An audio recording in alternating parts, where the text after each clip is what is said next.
Dewan Pimpinan Pusat Raka Laksamana Aceh dikukuhkan. Pengurus Raka Laksamana ikrarkan dukungan terhadap Bacalek DPR RI Muklis Zulkifli.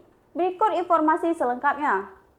Sebagai pengurus Rakan Laksamana Aceh periode 2023-2028. Pengurus Dewan Pimpinan Pusat DPP Rakan Laksamana Aceh periode 2023 hingga 2028 dikukuhkan.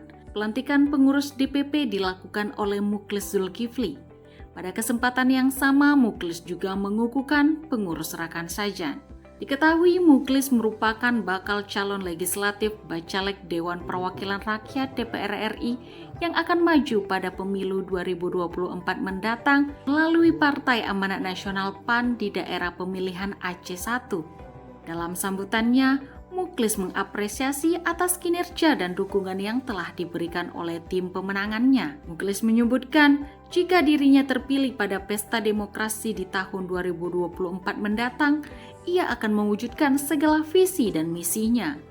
Selanjutnya, kata Muklis, saat ini baru ada 2 tim pemenangan yang sudah terbentuk. Untuk ke depan, Muklis juga akan membentuk lebih banyak tim pemenangan di daerah lain dari berbagai kalangan, terutama pemilih pemula. Tujuan saya yang pertama untuk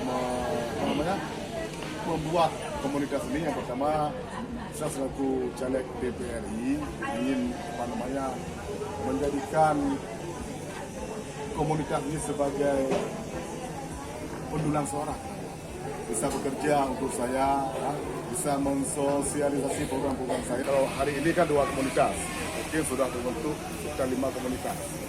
3 komunitas lagi sudah duluan terbentuk, ini 2 komunitas pada hari yang berbahagia. Insya Allah kita akan membentuk lebih banyak komunitas, karena yang nama komunitas ini kan bisa berbagai macam versi lah, baik dari versi anak-anak sudah memilih, versi bapak-bapak, ibu-ibu hari ini kan bapak-bapak, dan versi hobi-hobi lainnya.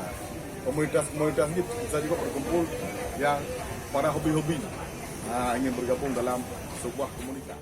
Sementara itu, ketika disinggung mengenai target ke depan, Muklis berharap ada banyak target yang ingin ia capai. Dari Banda Aceh, tim liputan melaporkan untuk seputar Aceh TV.